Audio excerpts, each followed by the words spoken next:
네, 안녕하세요. 다시 한번 인사드리겠습니다. EBS 영어 영역 김수연이라고 합니다. 일단 너무 많이 오셔서 깜짝 놀랐고요. 제가 지방 설명회를 굉장히 많이 다니는데 이렇게 학생들이 온 설명회, 그러니까 제가 다닌 설명회 중에 학생들의 참석률이 가장 좋은 것 같습니다. 보통 아이들이 주말 이 귀중한 시간에 잘 부모님을 안 따라오려고 하는데 이 전주 지역 학생들의 열정이 대단하구나. 그리고 또 이번에 수능 만점자가 나온 만큼 제2의 만점자를 꿈꾸는 학생들도 많이 있구나라는 생각이 들었고요. 제 소개를 간단히 드리는데 사실 이 양력에 대한 설명을 드리는 거는 뭐 중요하진 않은 것 같고, 제가 전주에 한 12년 만에 왔습니다. 대학교 1학년, 2학년 때 친구들이랑 와서 한옥마을 구경을 하고, 이번에 또 초대를 해주셔가지고 2년 전에도 설명회를 하러 왔었는데 또 오랜만에 여기에 오게 되었어요. 근데 제가 이렇게 지역 설명회에 오면은 요즘 강의 스케줄이 엄청 빡빡해서 바쁜 때인데 아무리 바빠도 이 지역의 음식은 꼭 먹고 가려고 최선을 다합니다. 그래서 오늘도 아침에 SRT를 타고 와서 점심에 물갈비를 먹었어요. 진짜 맛있더라고요. 그래서 물갈비를 하나 먹고, 강의 끝나고 또 뭘 먹어야 되냐, 피순대를 먹어야 되나 아니면 콩나물국밥을 먹어야 되나, 그 교육청 앞에 우신탕이라고 다 고개를 끄덕이시는 거 보니까 맛집이 맞나 보네요. 있더라고요. 그래서 뭘 먹어야 되나 상당한 고민에 빠져 있는데, 혹시 제가 끝나고 나갈 때 진짜 맛집은 여기입니다라고 살짝 알려주시면은 참고해서 꼭 가보도록 하겠습니다. 제가 이 전주 지역에 설명회를 온다고 이제 교장 교감 선생님한테 말씀을 드렸는데, 제 교감 선생님께서 전주 출신이세요. 그래서 너무 반가워하시면서 전주에 가서 학생들에게 그리고 학부모님들에게 좋은 얘기 꼭 많이 많이 해주고 오세요라고 저한테 말씀을 하셔서 제가 준비한 내용이 굉장히 많습니다. 근데 아까 앞에 와서 들어보니까 이 수학 강의 끝나고 선생님께서 이번에도 5분밖에 쉬는 시간을 못 드립니다라고 하신 걸 보고 진짜 많이 지치셨겠구나 라는 생각이 딱 들었거든요. 저도 준비한 내용이 많아서 가능하면 너무 길지 않게 그리고 알차게 내용 다 전달할 수 있도록 노력을 하겠습니다. 자, 제 강의의 목차는 이러합니다. 교재에 웬만한 내용은 다 실어놨고요. 혹시 저작권에 문제가 될 수 있는 교재 사진 요 정도는 빠져 있는데 그 부분은 PPT를 통해서 확인을 해주시면 될 것 같습니다. 변화하는 수능과 고등학교 영어 공부법, 자기주도적 학습법과 EBS 활용법에 대해서 간단히 말씀을 드리도록 하겠습니다.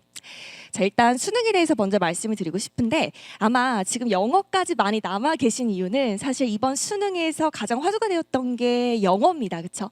그래서 제가 수능 해설을 찍었습니다. 영어에 대한 수능 해설을 아까 말씀하신 것처럼 당일에 새벽까지 열심히 찍었는데, 가장 많은 이의 신청이 나온 문제가 수능 영어의 24번 제목 문제였는데 제가 글쎄 그 문항에 대한 해설을 찍었습니다. 굉장히 조마조마하면서 이 이의 신청에 대해서 많은 고민을 해봤습니다. 근데 제가 사실 당일에 문제를 풀고 해설을 할 때에는 큰 문제를 느끼지는 못했거든요. 이번에도 그 문제를 여기에 예시 문항으로 실어 놓았습니다. 같이 한번 살펴보시면서 이런 부분 학생들이 어려워하고 논란까지 될 수 있구나에 대한 고민을 함께 해보셨으면 좋겠습니다.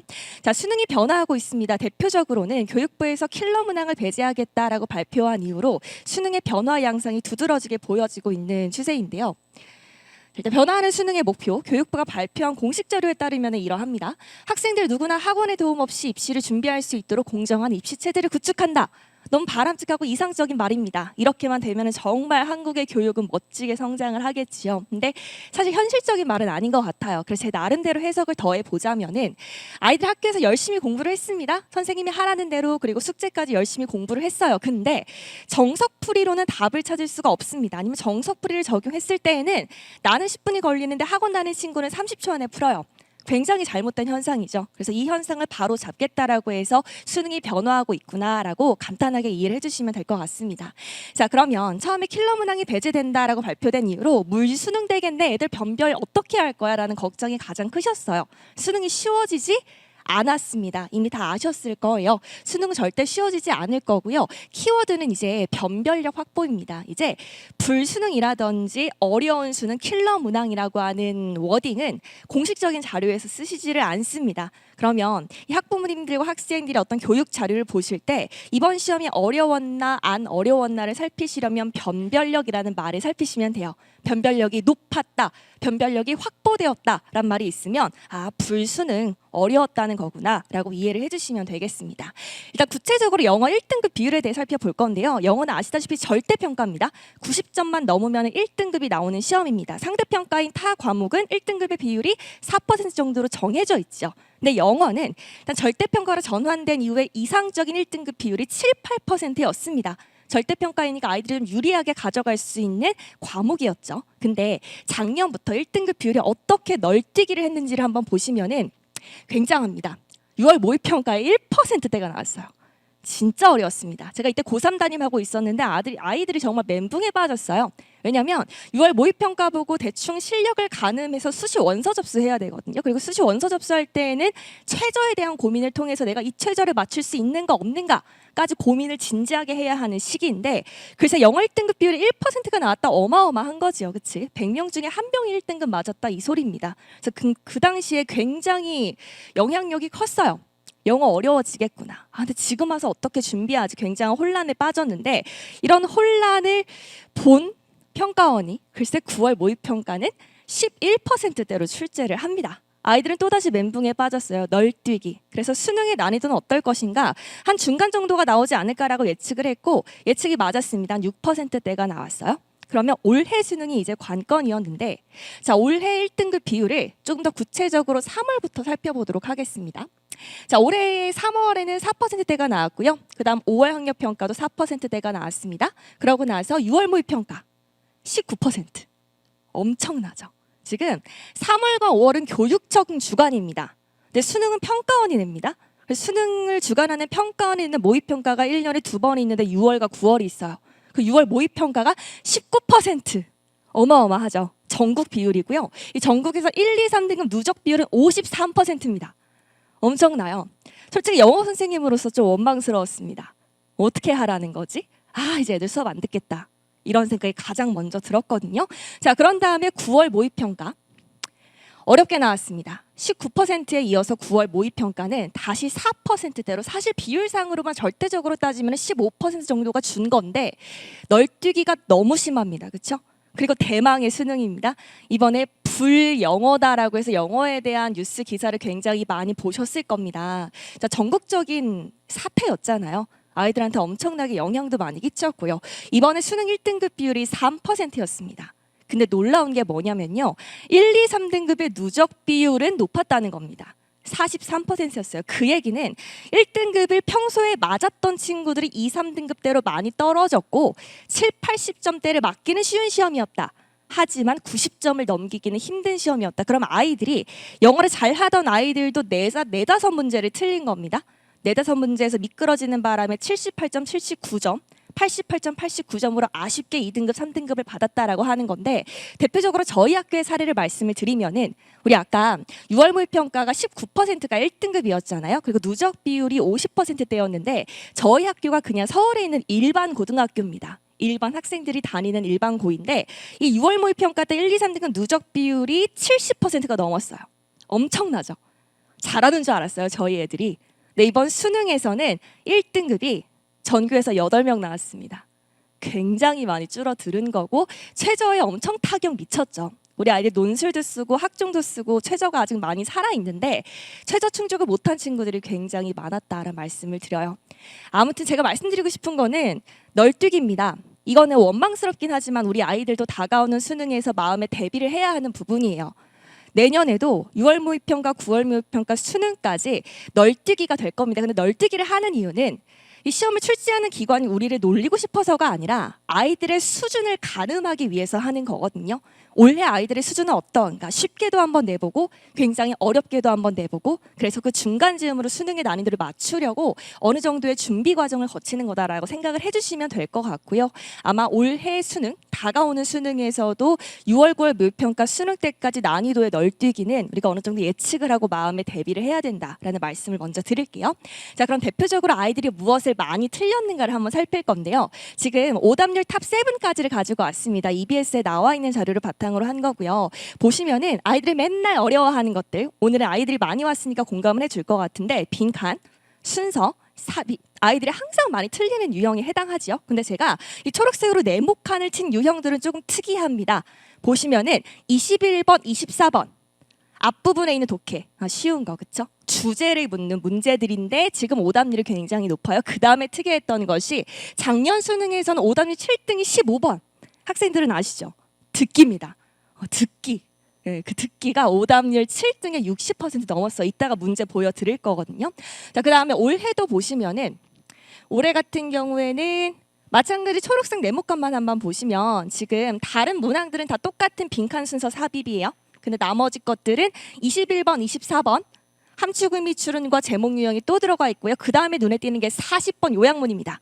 40번 요약문들도 아이들이 되게 만만히 여기는 유형 중에 하나거든요. 그럼 무엇을 생각을 하셔야 되냐면 아이들이 항상 어려워하는 빈칸 순서 삽입 말고도 우리가 놓치지 말아야 할 포인트가 있다. 그것이 바로 제가 지금 말씀드리는 21번부터 24번까지 해당하는 주제 찾기 구간이고요. 그 다음에 요약문 유형입니다. 거기에 플러스 듣기까지. 이번에도 아이들이 어려워한 듣기 문제가 하나 있었거든요. 듣기까지 놓치면 안 되겠다. 왜냐면 영어는 절대평가이기 때문에 내가 당연히 맞힐 거라고 예상했던 21, 24 40번 듣기를 틀려버리면 그 1점 때문에 내려갑니다. 등급이요. 너무너무 아쉽거든요. 최저에도 영향이 있기 때문에 우리가 놓치면 안 되는 유형이 또 이렇게 존재하는구나라는 말씀을 먼저 드릴게요. 자, 대표적으로 보여드리겠습니다. 작년 수능 제목 문제입니다. 이것도 오답률 6등이었습니다. 63%면 굉장히 높은 거지요. 근데 지금 잘 보이실지 모르겠는데 아마 교재에 있으니까 보실 수 있을 거예요. 선택지를 보시면 제가 빨간색으로 네모칸 친 게 다 대표적으로 셀피라고 하는 공통적인 단어입니다. 우리가 알고 있는 셀카입니다. 셀카. 너무 친숙한 소재잖아요. 그렇죠? 근데 문제가 뭐였냐면 소재는 친숙하지만 1, 2, 3, 4, 5번에 셀피가 다 들어가 있어요. 우리 아이들은 평소에 문제를 어떻게 듣냐면 속어법으로 풀어요. 그러니까 얜 당연히 아니지. 말도 안 되는 소리 하고 있네. 라고 속어법으로 푸는데 그게 안 통했던 대표적인 문제입니다. 선택지를 굉장히 매력적으로 구성하고 있는 게 최근 수능 영어의 트렌드고요. 더 이상은 속어법이 아니라 내용을 정말 정확하게 이해해야지만 답을 찾을 수 있게끔 핵심어를 모든 선택지에 다 넣고 있습니다. 그 다음 대망의 올해 수능.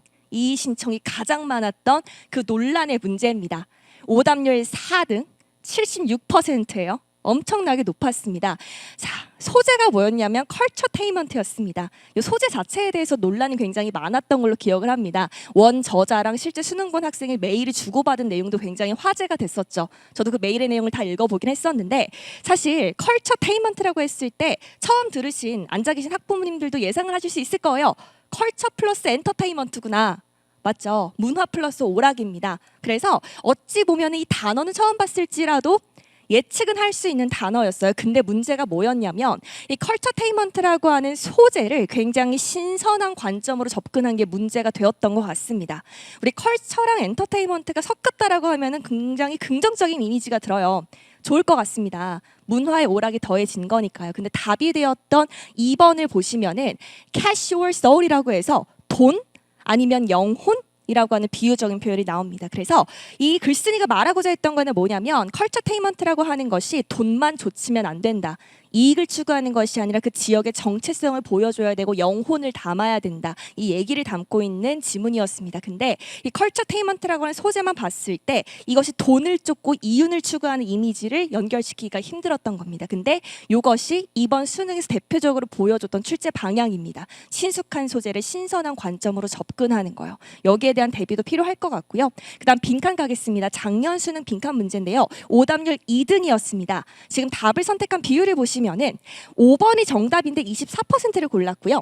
2번이 오답인데 32%로 더 많이 골랐습니다. 왜 그랬을까요? 지문에 보시면은 제가 밑줄은 쳐놨는데 중간 부분에 imaginatively라고 해서 상상을 한다에 해당하는 단어가 들어가 있죠. 그리고 2번 선택지에도 imagination이라고 해서 상상에 해당하는 imagine의 활용형이 똑같이 들어가 있습니다. 우리는 무의식적으로 지문에서 봤던 단어에 꽂혀버려요. 그래서 실제로 언급된 단어가 활용되어 있거나 그대로 쓰이면 고르면 답으로 많이 고릅니다. 그 방식이 작용했었던 문제고요. 근데 네모칸 양쪽에 있는 밑줄 어휘를 보시면은 engage with이라고 하는 관여하다, 참여하다라는 표현이 나옵니다. 그리고 그것의 동의어인 involvement가 5번 정답에 있습니다. 그래서 요즘 선택지 구성 방향은 이러합니다. 지문에 그대로 쓰이거나 비슷하게 활용된 어휘를 고르면 오히려 오답이고, 지문에 나왔던 어휘를 다르게 표현한 선택지가 정답일 수 있는 거, 이것이 가장 두드러진 포인트입니다. 그래서 문제 풀 때 학생들은 기억을 해주셔야 될 것 같고요. 자, 그 다음에 올해 빈칸 문제도 한번 살펴보도록 할게요. 여기 오답률 1등이었습니다. 1등. 자그마치 오답률이 81%였대요. 엄청났습니다. 그렇죠? 마찬가지 매력적인 선택지가 눈에 띄었어요.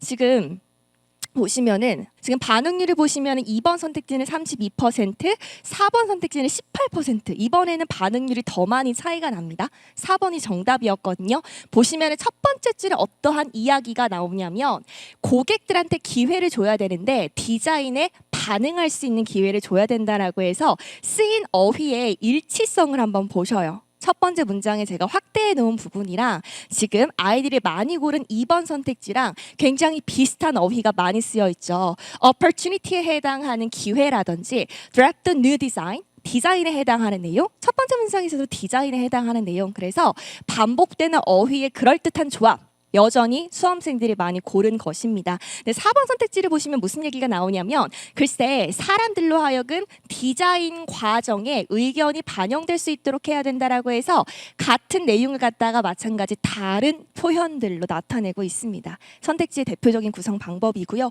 이 부분을 집중적으로 연습을 해주셔야 되는데 최근 실제 트렌드를 반영해서 EBS에서는 연계교재를 발행을 하기 때문에 다가오는 연계교재를 학습하실 때 충분히 연습할 수 있는 포인트들이라고 생각은 됩니다. 자, 그 다음에 순서와 삽입입니다. 아이들이 어려워하는 대표적인 유형들 중에 하나인데요. 지금 보시면은 앞에 있는 단어들만 쭉 보셨을 때 우리 아이들이 좋아하는 대명사와 연결사가 없습니다. 출제 방향이 바뀌고 있어요. 즉 this, that, 아니면은 뭐 however라든지 for example처럼 우리가 좀 의존할 수 있는 단서를 가장 줄여버립니다. 그리고 내용상의 해석을 근거로 답을 찾게끔 많이 유도를 하고 있는데 거기에 플러스 이번 수능에서 두드러졌던 포인트죠. 지금 우리말 해석을 보시면 시계 얘기하고 있어요. 시계. 시계 굉장히 친숙한 소재잖아요. 근데 시계를 소재로 하면서 시계를 알람시계나 손목시계 같은 물리적인 것으로 생각한다. 그러나 시계는 실제로 어떤 기계 속에 구현된 하나의 과정이며 그 과정의 본질은 반복적이다. 우리말로 해석해도 뭔 소리인지 잘 모르겠는 친숙한 소재이지만 굉장히 다르게 접근하는 방식을 많이 취하고 있습니다. 이어지는 삽입 문제도 마찬가지거든요. 이것도 아이들이 읽으면서 뭔 소리야 했을 겁니다. 지금 보시면은 비디오 게임 얘기하고 있거든요. 아바타 얘기하고 있어요. 우리 아이들이 좋아하는 거잖아요. 게임과 아바타. 근데 비디오 게임은 자체 내부에 있으며 게임을 하는 사람의 외부 현실, 게임을 하는 사람의 신체적 공간과 아바타의 신체적 공간과 분리된 독자적인 현실 모델을 지닌다. 우리 아이들이 지금 이런 영어를 해석하고 있습니다. 대단한 거 하고 있죠, 그렇죠? 소재는 친숙해요. 근데 굉장히 다르게 접근합니다. 이게 킬러 문항을 배제하겠다라고 발표한 이후에 소재를 친숙하게 할게요. 이제 어려운 과학, 철학 배제할게요라고 했거든요. 소재는 친숙해졌어요. 근데 굉장히 신선하게 색다르게 접근을 한다라고 하는 점, 여기서 우리 아이들이 더 말릴 수가 있습니다. 상식과 배경 지식을 아예 배제시키는 연습을 더 확실히 해주셔야 되는 거예요. 대표적인 출제 문항들을 한번 살펴봤고요. 자, 이어서 그래서 우리 아이들이 어떻게 연습을 해줘야 하는가. 이제는 예전에는 통했던 적당히 중간까지 읽고 답을 찾는다든지 기계적 스킬을 사용해서 빠르게 찾으려고 한다든지 지문은 대강 읽고 선택지 소거를 통해 답을 고른다든지 안 통합니다. 오히려 매력적인 오답의 함정에 빠질 수가 있을 거고요. 한 번 읽을 때 확실히 처음부터 끝까지 꼼꼼한 정석 독해를 반드시 연습을 해주셔야 되고 매력적인 선택지 분석 연습은 이제 필수입니다. 거기에 더해서 이번 수능을 통해 저희가 또 연습을 해야 하는 내용이죠. 친숙한 소재, 상식과 배경 지식이 당연히 개입될 수밖에 없습니다. 하지만 완전히 배제한 채로 읽어줘야 된다라고 하는 거. 즉 친숙한 소재라도 신선한 관점으로 긴장감을 늦추지 말고 지문에 나와 있는 정보로만 답 찾는 연습을 이제 우리 아이들이 다가오는 수능 대비로 해줘야 된다라는 말씀을 드리고요. 자, 그렇다면 공부하는 거 말고 살펴봐야 할 거, 사실은 공부 방법에 대한 이야기는 우리 아이들이 더 잘 알고 있을 것 같아요. 그래서 학부모님들도 함께 도와주실 수 있는 공부 외적인 내용을 내용을 하나 말씀을 드리려고 하는데요. 일단 첫 번째로는 연계교재의 변화와 모의평가 반영 방법을 살펴보는 것입니다. 자, 모의평가는 6월, 9월 모의평가, 수능을 출제하는 평가원이 똑같이 주관하는 두 번의 시험이 있어요. 거기서의 변화를 살펴보는 것인데 대표적으로 한 3개년치를 가지고 왔습니다. 이렇게 변화가 반영되었다라고 하는 거요. 일단 보시면은 왼쪽이 기존에 출제되었던 어휘 문제입니다. 5개의 밑줄 어휘로 출제가 되는데 글쎄 2024 6월 모의평가의 네모 어휘가 정말 오랜만에 나옵니다. 거의 한 6, 7년? 7, 8년 만에 정말 오랜만에 만나게 되었어요. 근데 제가 매해 연계교재 강의를 합니다. 수능 특강이랑 수능 완성 강의를 하는데 교재를 공부하면서 약간 이상했던 점이 아니 네모 어휘가 왜 이렇게 많아졌지? 라는 생각을 했습니다. 이거 예전에 출제되고 바뀌었는데 했는데 역시나 6월 모의평가에 반영이 됩니다. 무슨 말씀을 드리는 거냐면 평가원은 함부로 변화를 주기가 굉장히 어렵습니다. 왜냐면 비난의 화살을 다 받아야 되거든요. 근데 만약 연계교재에서 미리 변화를 줬다? 그럼 아이들이 연습할 수 있는 충분한 소스가 있었던 것이고 연계교재의 변화를 바탕으로 평가원도 변화를 준다면 비난을 덜 받을 수 있겠죠. 아이들한테 연습할 수 있는 시간과 자료를 충분히 줬던 거니까. 그래서 연계교재의 변화가 있다? 그해 모의평가와 수능에 어떻게 반영될 수 있는가 이 변화를 살피는 것이 중요하다는 말씀을 드리고요. 그 다음에 또 2025 수능특강 순서 문제에 1번이 답이었던 적이 있습니다. 근데 우리 순서 문제는 1번 답 거의 안 나오는 거 친구들은 아시죠? 왜냐하면 A로 시작하는 선택지가 1번 하나뿐이라서 사실 A로 시작하네? 하면 답이 1번이 되니까 굉장히 시시한 문제가 되어버리거든요. 그래서 몇몇 강의에서는 1번 그냥 배제해라라는 말씀도 하실 거예요. 근데 저는 절대 그렇게 안 가르치거든요. 1번도 답이 될 수 있습니다. 어느 출제자가 버리는 선택지를 만들겠습니까? 절대 아니거든요. 그래서 보시면은 1번이 답이었어요. 그래서 친구들한테 강의하면서 얘들아 1번 진짜 답될 수 있으니까 조심해야 돼 라고 했거든요. 근데 그해 6월 모의평가에 순서 문제의 답이 1번이 나와버린 거예요. 오답률 보이세요? 88.5%입니다. 우리 아이들이 당연히 배제를 한 거죠. 그래서 선택지 반응률을 보시면 정답이었던 1번을 가장 적은 비율의 학생들이 11.5% 엄청납니다. 그렇죠? 운 좋게 찍은 학생들도 포함이 되어 있겠죠. 11.5%가 골랐습니다. 근데 역시나 연계교재에서 예고를 해줬다라고 하는 점. 근데 이 이후로 1번이 답이었던 적은 지금까지는 없습니다. 근데 우리 아이들이 볼 모의평가와 수능에도 등장할 수가 있겠죠. 연계교재의 변화를 잘 살피셔야 된다라는 말씀을 드리고요. 그 다음에 올해입니다. 올해 요약문 선택지의 구성을 봤더니요. 보통은 요약문 선택지가 2, 2, 1 구성으로 많이 나왔어요. 그러니까 똑같은 단어 두 개, 하나. 이런 식으로 구성이 많이 되어 있었는데 글쎄 연계교재를 봤더니 5개의 선택지 어휘 그러니까 총 10개죠. 10개의 선택지 어휘가 다 다른 거예요. 10개의 선택지가 다 다른 겁니다. 역시나 이번 9월 모의평가에서도 그리고 가장 최근의 수능에서도 10개의 선택지 어휘가 다 다르게 나옵니다. 그래서 연계교재의 변화를 꼭 살펴주셔야 되겠고 영어뿐만 아니라 국어, 수학, 탐구까지 다 해당되는 내용이라고 생각을 하거든요. 그리고 우리 친구들은 연계교재를 매해 분석하는 게 아니니까 변화를 잘 모를 수가 있어요. 학교에 선생님을 많이 활용을 하세요. 특히 고3 오래 하시는 선생님들 계시지요. 고3 계속 하시는 선생님들은 연계교재를 매년 보시는 선생님들이시니까 올해 이게 좀 바뀌었네를 눈치를 채실 겁니다. 그래서 우리 친구들이 적극적으로 선생님을 활용해서 선생님 혹시 올해 수능특강 수능완성에서 좀 바뀐 거 없나요? 라고 적극적으로 물어보시면 선생님들도 다시 한번 교재를 살피고 아이들한테 내용을 알려주시겠지요. 그 말씀을 하나 드리고요. 그다음에 연계 내역 살피는 방법입니다. 자, 수능은 간접 연계로 바뀐 지가 오래됐습니다. 그래서 간접 연계 비율을 50% 이상으로 반드시 맞춰줘야 되는데 간접 연계라고 하는데 이게 어떻게 반영된다라고 하는 거야? 의아하실 거예요. 그래서 EBS에서 매 시험마다 분석 내용을 보고서 형태로 올려주십니다. EBS 홈페이지에서 고3 모의고사 연계 내역 분석을 들어가시면은 지금 게시물이 쫙 나와 있는 거 보이시지요? 6월 모의평가, 9월 모의평가, 수능까지 총 3개 종류의 시험을 갖다가 분석해서 올려주십니다. 보시면은 다 들어가 있습니다. 국어, 수학, 영어, 한국사, 탐구회, 제2외국어, 한문까지 분석 내용이 다 들어가 있는데 되게 길어요. 그럼 여기에서 뭘 또 보셔야 하냐면은 요겁니다. 일단 총평 간단히 한번 읽어주시고요. 총평에 이어서 변별력 높은 문항이라고 하는 파트가 있어요. 그러면은 이거는 대놓고 평가원이 이 문제를 변별력 높은 문항으로 낸 겁니다 라고 알려주는 꼴이 되는 거거든요. 그래서 매 시험을 분석하기가 다 어려우니까 이 변별력 높은 문항 파트만 보시고 기출문제 중에서 요 문항들은 주의 깊게 살피시는 겁니다. 이런 식으로 평가원이 변별력을 확보하려고 하는구나. 이 문제는 이 기출문제 세트에서 꼭 봐야 되겠구나 라는 힌트를 얻을 수가 있다는 거고요. 거기에 더해서 연계 내용 표가 있습니다. 굉장히 친절합니다. 예를 들어서 1번 목적 문제는 수능 특강 영어 듣기 172페이지 23강 15번 완전 찰떡같이 알려주고 있죠. 그래서 이렇게 예시표까지 있습니다. 사실 수능 영어는 연계 체감이 안 돼요. 솔직히 말씀드리면은 제가 연계 이걸 보여드리는 것도 조금 창피합니다. 그림 연계입니다.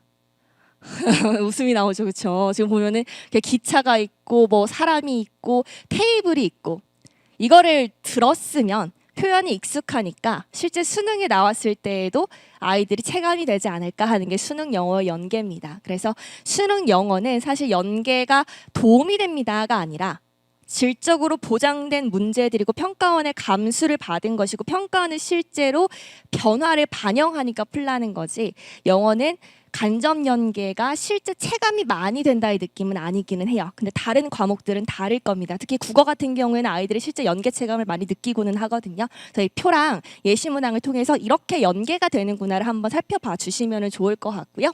자, 연계 내역 분석을 통해 알 수 있는 점이 또 하나가 있습니다. 수능 영어의 경우 듣기 영역에서 연계 체감도가 상당히 높습니다. 수능 영어의 듣기라고 하는 것은 총 17문항, 100점으로 따지면 37점이기 때문에 절대 무시할 파트가 아니거든요. 연계 내역 분석 내용을 보시면 17문항 중에 12문항이 연계되었다라고 합니다. 아마 작년 수능은 제 기억에 따르면 17문항 중에 14문항이 연계가 되었을 거예요.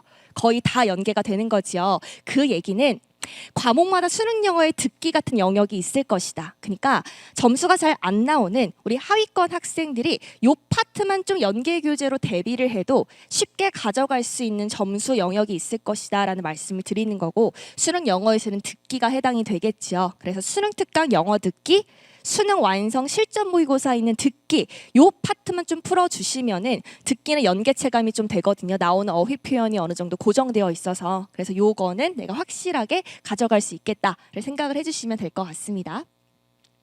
자, 거기에 더해서 높은 배점 문항을 살피는 것도 하나의 방법입니다. 작년 수능과 올해 수능을 보시면 굉장히 구성이 비슷하지요. 듣기에서는 3점 배점이 3개 나옵니다. 짧은 대화 응답, 긴 대화 응답, 상황 설명을 듣고 할 말 또는 긴 대화 응답에 3점 배점이 2개 나올 수가 있어요.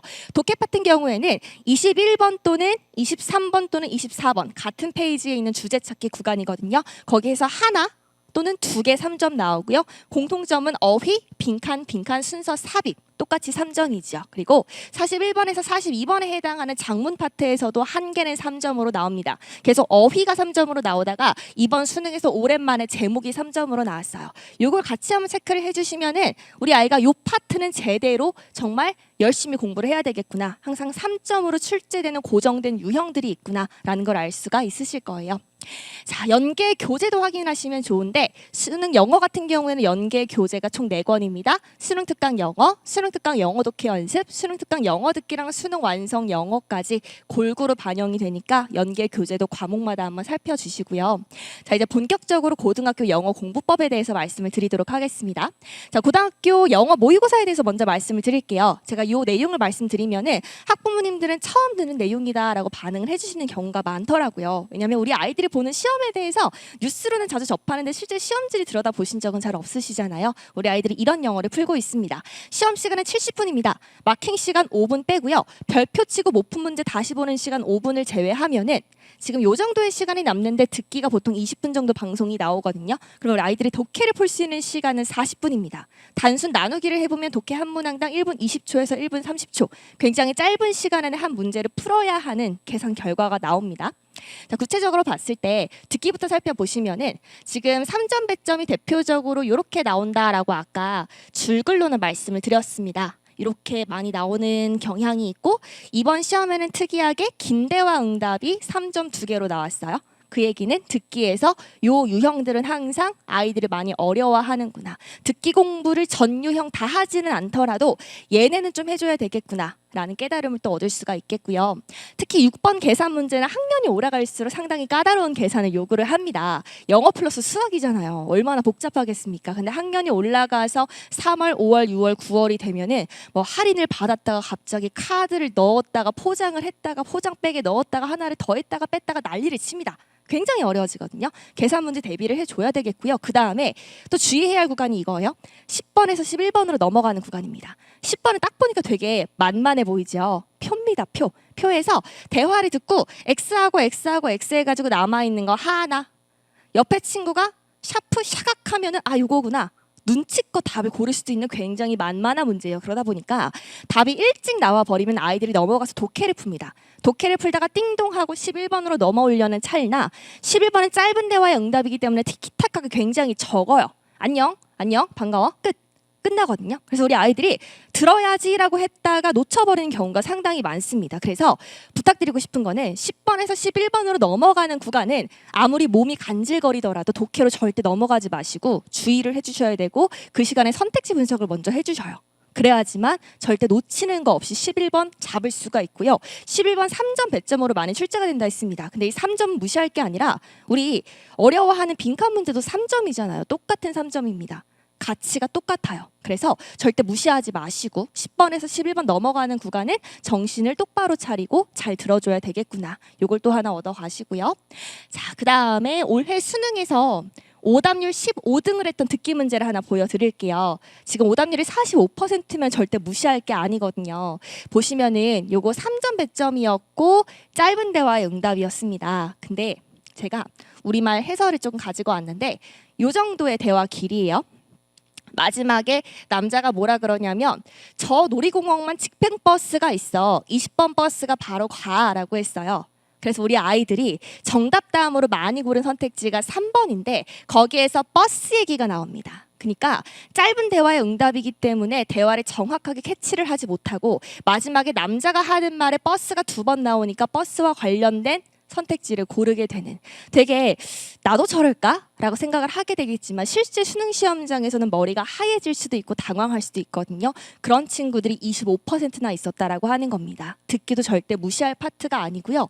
그 다음에 작년 수능에서 오답률 7등 했던 거 있죠. 의아해 하셨던 거. 이게 오답률이 60%였는데 마찬가지로 3점 배점이었습니다. 지금 정답이 2번이었는데 5번 오답 선택지를 더 많이 선택했어요. 41%나 선택을 했습니다. 이게 뭔 상황이었냐면 지금 누나랑 남동생이 콘서트장에 가려고 합니다. 남동생은 한 6시쯤에 출발하면 되지 않을까라고 했는데 누나는 콘서트장에 가본 경험이 있어요. 그래서 가면 대기줄도 길고 먼저 가서 물건들도 구경하고 사진도 찍고 싶어요. 그래서 일찍 가려고 합니다. 즉 집에서 일찍 떠나서 콘서트장에 가자라고 얘기를 하는 상황이었는데 지금 5번을 보시면은 How about leaving the concert early? 콘서트장에서 일찍 떠나는 게 어때? 라고 해서 반대 상황을 얘기하고 있어요. 근데 일찍 떠난다 라고 하는 말에 우리 친구들이 5번을 많이 고릅니다. 이런 실수를 실제로는 다 안 하셨으면 좋겠지만 수능 시험장에선 생각보다 긴장이 많이 된다. 특히 듣기에서는 내가 삐끗하면은 나도 요 40% 안에 들어갈 수가 있다. 근데 너무 아깝잖아요. 여기에서 틀리면은 듣기 문제 하나 때문에 89점, 79점 되면 얼마나 억울합니까? 그래서 듣기 절대 무시하지 말고 지금부터 꼼꼼하게 대비를 해주셔야 되겠습니다. 자, 듣기는 특히나 점심 먹고 가장 졸린 시간에 합니다. 제가 수능 감독을 여러 번 나갔었는데 수능 감독 때 가장 안타까운 장면이 뭐냐면 듣기 할 때 조는 친구들이에요. 감독은 매뉴얼상 듣기 시간에 절대 움직일 수가 없어요. 정자세로 앞에만 서 있어야 됩니다. 졸고 있는 아이를 절대 깨우러 갈 수가 없어요. 왜냐면 옆에 친구는 거기에 영향을 받아서 문제 푸는데 또 방해가 될 수 있잖아요. 정자세로 앞에만 서 있어야 돼요. 근데 꾸벅꾸벅 졸고 있는 친구 얼마나 안타깝습니까? 못 깨우거든요. 그 친구도 졸라고 조는 게 아닐 거예요. 밥을 먹고 난방이 빵빵 나오고 따뜻하니까 어쩔 수 없이 조는 걸 텐데 이때 내 몸과 뇌가 깨어있는 연습을 해줘야 되겠고요. 그래서 우리 아이들 특히 이제 고3에 올라가는 친구들이라면은 수능 특강 영어 듣기 연계 교재였지요. 그렇죠? 그리고 실제로 연계 비중이 듣기 파트에서 가장 컸습니다. 그래서 우리 친구들은 수능 특강 영어 듣기 교재를 구매하셔서 점심 먹고 나서 의식적으로 듣기 연습을 해주시면 좋겠습니다. 그래서 학교 점심시간에 10분, 15분이면 하거든요. 이거 꼭 연습을 해주시고 그 다음 중요한 거는 주말에 활용해서 실제 수능 환경처럼 이어폰 없이 그냥 귀로 듣는 연습, 맨귀로 듣는 연습을 하는 겁니다. 요즘 우리 아이들이 쓰는 이어폰 같은 경우에는 노이즈 캔슬 캔슬링 기능이 너무 잘 돼가지고요. 소음을 다 차단을 합니다. 근데 수능 시험장 학교 스피커가 그렇게 좋지를 않아요. 전북교육청은 물론 좋을 수 있습니다. 근데 저희 학교 기준은 그렇게 좋지가 않습니다. 그래서 맨귀로 듣는 연습을 꼭 해주셔야 됩니다. 노이즈 캔슬링이 있는 이어폰 말고요. 주말을 활용해서 맨귀로 그냥 듣는 거예요. 그래서 제가 졸업시킨 한 남학생이 찾아와가지고 후배들한테 조언을 해주는데 자기는 듣기를 이렇게 연습했다라고 말을 했어요. 책상에 앉아요. 근데 우리 아이들 방을 보면 보통 책상이 있고 뒤에 침대가 있잖아요. 그래서 의자에 앉아가지고는 핸드폰을 그냥 던져버린대요. 핸드폰이 바로 뒤에 떨어질지 침대 구석에 떨어질지 아무도 모르는 겁니다. 따라서 영어 듣기 음원이 어느 방향에서 나와도 당황하지 않는 연습을 폰을 던져서 했다라고 하는데 실제로 도움이 됐다라고 하더라고요. 그래서 우리 아이들 주말 활용해서 맨귀로 듣는 연습해줘야 되겠고, 듣기 하면서 독해 문제 풀기 개인적으로는 추천하지는 않습니다. 내가 만약 시간이 너무 모자란 학생이라면은 쉬운 듣기 파트에서는 왔다 갔다 하셔도 괜찮지만 내 친구가 한다고 따라하지는 않으셨으면 좋겠습니다. 저도 개인적으로는 듣기 따로 풀고 독해 따로 풀거든요. 그래서 가능하면은 따로따로 풀어주시고, 그다음에 아까 얘기했던 주의해야 하는 듣기 구간 거기에서만큼은 독해로 넘어가지 말고 온전히 집중하는 게 필요하겠습니다. 자, 그 다음에 이제 진짜로 독해로 넘어갈게요.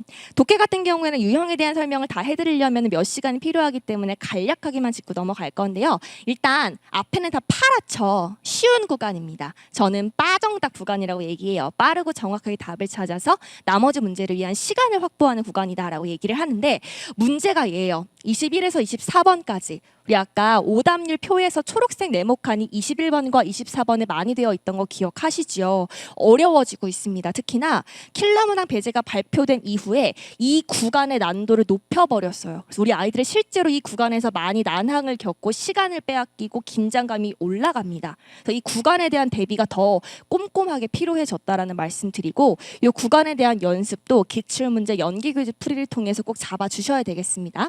보시면은 시간은 대강 이렇게 체크를 해주시면 되는데, 내가 그 유형에 해당하는 연습 문제를 풀면서 문항마다 스톱워치를 체크를 해야 돼요. 그래서 이 문항에 내가 평균적으로 얼마만큼의 시간을 쏟는가, 얼마만큼의 시간을 줄여야 하는가를 이제 연습을 해줘야 됩니다. 겨울방학이 그걸 체크하기 가장 좋은 시간이거든요. 자, 그 다음에 넘어가시면은 이제 또다시 파란색 많이 보입니다. 25에서 28번 진짜 빨리 풀어야 하는 구간인데 그렇다고 실수는 절대 하면 안 되는 구간입니다. 총 합이 8점이거든요. 한 등급을 가릴 수 있는 구간이기 때문에 빠 정답 정확하게 답 찾는 것까지 절대 놓치지 마시고, 연계 분석표를 보시면은 25에서 28번이 연계가 많이 됩니다. 좀 그렇죠. 우리 아이들 어차피 맞히는 문제인데 연계를 시켜서 연계의 비율을 여기에서 챙겨요. 그렇단 얘기는 연계 교재에 등장했던 도표 형태와 연계 교재에 쓰였던 어휘 표현이 들어갈 수밖에 없다라는 거고, 우리 아이들 도표 형태 달라지면 좀 많이 당황하거든요. 그러니까 연계 교재 파트에서 강의까지는 듣지 않는데 문제는 풀어주셨으면 좋겠습니다. 연계가 99% 되니까 요 쉬운 구간이라 할지라도 연계 교재 수능 특강 수능 완성에서 해당 유형 꼭 풀어주시고, 그 다음에 어법 어휘 어법 같은 경우에 나 초등학교 때부터 문법 공부 안 했어 버릴래 하지 마시고, 이제는 점점 더 지엽적인 문법보다는 내용과 같이 가져가는 문법으로 바뀌고 있거든요. 우리 친구들 충분히 풀 수 있는 수준이고요. 어법 어휘 중에 하나는 무조건 3점입니다. 근데 최근에 출제 경향을 보면 어법은 쉽게, 어휘는 3점으로 어렵게 출제하고 있어요. 그래서 어법 이제 충분히 도전할 수 있고, 6월 9월 기출에 5개 밑줄 어법 포인트는 다 확인을 해주셔야 됩니다. 수능까지 그대로 가져갈 확률이 높거든요. 그 다음에 빈칸, 이제 빨간색 불이 들어오기 시작했죠. 빈칸만 들어오면 머리 새하얘지는 친구들이 있는데 겨울방학 활용해서 빈칸 자체에 대한 두려움을 없애야 됩니다. 두려움도 언어 문제를 푸는 데 있어서는 상당한 장벽이 되거든요. 빈칸에 대한 두려움 없애주시고, 왜냐하면 빈칸이 네 문제나 나오잖아요. 그래서 빈칸 같은 경우에는 주제 찾기임을 기억을 해주셔야 됩니다. 어쨌든 주제를 찾는 거예요. 두려워할 필요가 전혀 없습니다. 그리고 아까 말씀드린 것처럼 선택지 점점 더 매력적이 되고 있으니까 선택지 분석까지 문제 푸실 때 다 챙겨가시고, 35번 하나 팔았네요. 쉬어가는 구간입니다. 잠깐 마음 놓는 구간. 그렇다고 편하게 2분 3분 쉬어서는 절대 안 되고 1분 컷으로 문제 풀면서 순서 삽입을 위한 시간을 확보하는 구간입니다. 35번은 어렵게 나오지를 않아요. 잠깐 쉬어가고 순서부터 다시 정신을 바짝 차리는데, 이 순서랑요 그리고 뒤에 나오는 삽입이랑요 다 빨간색이죠. 점점 어려워지고 있고 특히나 삽입이 더 어려워지고 있습니다. 예전에는 순서가 확연히 더 어려웠거든요. 근데 이제 삽입이 더 어려워지고 있습니다. 우리 친구들 문제 푸실 때 삽입 파트도 순서만큼이나 열심히 준비를 해야 된다라고 하는 거. 근데 순서 삽입은 연습하면 잡힙니다. 빈칸은 어려워하는 친구들은 끝까지 어려워하는 경향이 있는 유형인데 순서 삽입은 무조건 잡혀요. 어떻게? 많이 풀면 잡힙니다. 방법을 알고 많이 풀면 잡히는데 그거에 대한 연습 내용은 제가 이따 구체적으로 방법으로 설명을 드릴게요. 자, 요약모도 잠깐 쉬어가는 구간입니다. 근데 아까 오답률 높은 거 보셨죠? 왜냐하면 요약문이 마지막에 풀 확률이 가장 높은 유형이에요. 왜냐하면 장문을 먼저 푸는 친구들이 꽤 많습니다. 왜냐면 장문은 다 풀면은 10점에서 11점이라서 두 지문 읽고 10점을 가져가는 구간이기 때문에 듣기 끝나고 아예 뒤집어서 장문부터 푸는 친구들이 있어요. 그러다 보면 마지막에 남는 문제가 자연스레 40번이 되는데 40번은 마지막이니까 시간이 없죠. 그렇죠? 그래서 시간이 부족하다 보니까 대충 읽는 바람에 요약문 유형의 오답률이 올라가는 겁니다. 이번 수능에서 40번도 절대 어렵지 않은데 그 오답률이 상당히 높더라고요. 그래서 요약문은 만만하게 볼 게 아니라 내가 평소에 어느 정도의 시간이 걸리는가를 꼭 체크를 하셔서 1분 20초면 적당하다? 그럼 수능 때에도 모의고사 때에도 1분 20초는 요약문을 위해서 남겨둬야 되는 겁니다. 영어 절대평가라 2점 하나하나가 등급을 가를 수가 있으니까요. 자, 그 다음에 1지문 2문항 점점 어려워지고 있습니다. 1지문 2문항도 한 개는 3점으로 출제되는 거 기억을 해주시고 1지문 3문항은 무조건 맞춰야 되는 거 아시죠? 하나의 스토리이기 때문에 그리고 한 지문 읽고 6점 가져가는 거기 때문에 무조건 맞춰야 됩니다. 내가 맨날 시간 없어서 이 뒷문제를 못 풀어요. 그럼 아까 말씀드린 전략이요. 듣기 끝나고 바로 뒤집어서 얘네부터 풀면은 10점을 먼저 가져갈 수 있습니다. 근데 이 방법은 계속 왔다 갔다 하시는 게 아니라 내가 겨울방학 때 봉투 모의고사 돌리고 연습을 할 때 한번 해보셔요. 어떤 순서로 푸는 게 나한테 가장 적절한가. 여기에 대한 고민을 조금 해보시고요. 자, 시간에 관한 거는 교재에 있기 때문에 그걸로 참고를 해주시면 되겠습니다. 자, 이제 등급별 영어 공부 방법을 갈게요. 사실 아이들을 등급으로 나누는 거는 바람직하지 않다고 생각을 하는데 그냥 대강 생각을 해주시면 될 것 같아요. 내가 평소에 요 등급이 많이 나왔다면 이 부분을 조금 더 잘해야 되겠구나. 요 정도로 받아주시면 감사하겠고요. 자, 일단 상위권 친구들은 이미 잘하고 있는 친구들입니다. 실수만 안 하면 되고 감만 잃지 않으면 돼요. 제가 이번 수능을 앞두고 저 계속 고3 담임만 하거든요. 학교 선생님입니다. 계속 고3 담임만 하고 고3 영어 수업만 하고 있는데 아이들이 항상 수능 일주일 전쯤에 저를 찾아와 선생님 갑자기 영어가 안 읽혀요. 어떡해요? 망했어요. 진짜 많이 하거든요. 긴장해서 그렇고 수능을 앞두고 수학이랑 탐구 공부를 많이 하다 보니까 안 읽어서 그래요. 그래서 영어는 감을 잃지 않는 게 정말 중요합니다. 꾸준히 어떻게든 일주일에 한 번, 두 번이라도 풀어주는 연습을 해주시면은 감은 금방 잡히니까 실수하지 않는 거 중요합니다. 그리고 아까 말씀드린 것처럼 듣기에서 틀리는 게 가장 억울해요. 그래서 듣기는 다 맞힐 수 있도록 왔다 갔다 하는 독해 전략을 쓰기보다는 나한테 가장 적합한 전략, 듣기 시간에 온전히 집중하는 게 정답률이 더 높인다면 온전히 집중하는 게 훨씬 더 낫겠지요. 실수만 안 해주시면 됩니다. 그 다음에 시간 관리를 연습을 해줘야 됩니다. 봉투 모의고사를 풀라는 거지요. 시간 관리를 연습할 때에는 시간 사이클을 고정해 주시는 게 가장 좋아요. 이거를 고정해 주시면은 난이도가 어떻든 못 푸는 문제가 나오지를 않습니다. 어떤 지문이나 한 번쯤은 다 건드려 볼 수가 있거든요. 24번 제목 문학까지 내 시계가 몇 분 몇 초를 가리키고 있고 30번까지 몇 분 몇 초, 34번까지 몇 분 몇 초. 근데 아날로그 시계를 사용해서요. 스톱워치 말고 아날로그 시계를 사용해서 특히 이제 고3 되는 친구들은 아날로그 시계 싼 거 하나 사세요. 비싼 거 절대 필요 없고요. 또 깨트릴 수 있거든요. 팔로 쳐서 그럼 똑같은 거 사야 되잖아요. 수능 때 가져갈 저렴한 아날로그 시계를 미리 준비해서 봉투 모의고사 풀 때부터 연습을 해주시는 게 좋습니다. 그래서 시간 사이클, 나의 시침과 분침이 여기에 들어갈 때 난 몇 번을 끝내야 된다를 고정해 주시면은 아무리 난이도가 어려워도 모든 문제를 다 건드리실 수가 있어요.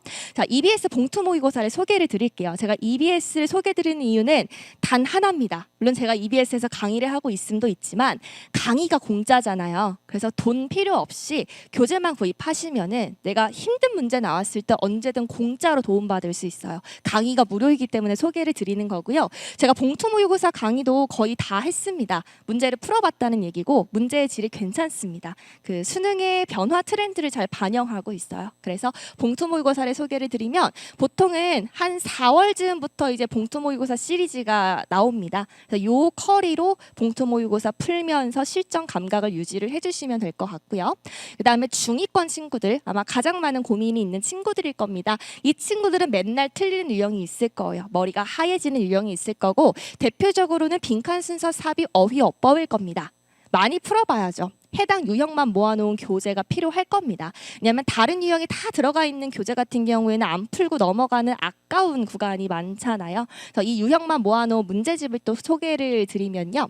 일단 수능 특강 영어 독해 연습, 이거 연계 교재입니다. 근데 이게 연계 교재인지 모르는 친구들이 상당히 많은데 어려운 유형만 모아놓은 연계 교재입니다. 꼭 풀어야 돼요. 보통 학교에서 얘까지 진도 안 나가는 경우 있습니다. 그러면 개인적으로 사서 풀어야 되는데 변별력 높은 유형만 모아놓은 교재니까 꼭 풀어주시고요. 그 다음에 3주 특강이라고 해서 좀 얇은 교재입니다. 방학을 활용해서 풀기에 좋은 교재죠. 이 교재도 3주 안에 풀 수 있게끔 계획표가 구성되어 있는데 어려운 유형만 모아놨습니다. 이것도 활용을 해주시면 되겠고, 그 다음에 이거는 제가 편집한 이북 전용 교재인데 어려운 유형 중에서도 좀 아이들한테 도움이 될 지문들을 선별해서 넣어놨습니다. 혹시나 이 교재로 모자라다면은 변별 문항 공략이라고 해서 아마 국영수에 각각 선생님들이 편찬한 교재가 다 따로 있을 겁니다. 그것도 활용을 해주시고 강의가 무료이기 때문에 그 점에서 추천을 드린다는 점 참고를 해주시고요.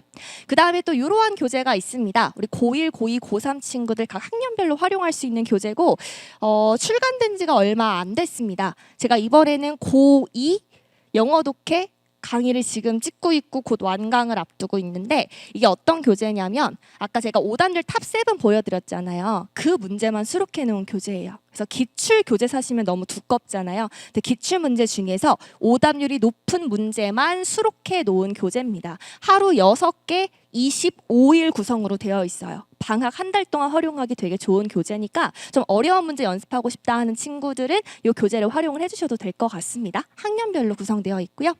자, 그리고 이 친구들의 가장 대표적인 문제는 감으로 푸는 겁니다. 감으로 풀다 보니까 약간 100% 확신이 없는 채로 선택지를 고르는 친구들이지요. 그래서 긴가민가 했을 때 내가 고민했던 선택지가 답이라든지 바꾸기 전 선택지가 답이라든지 이런 고민이 가장 많은 친구들인데 어쨌든 근거를 잡는 연습을 해주셔야 돼요.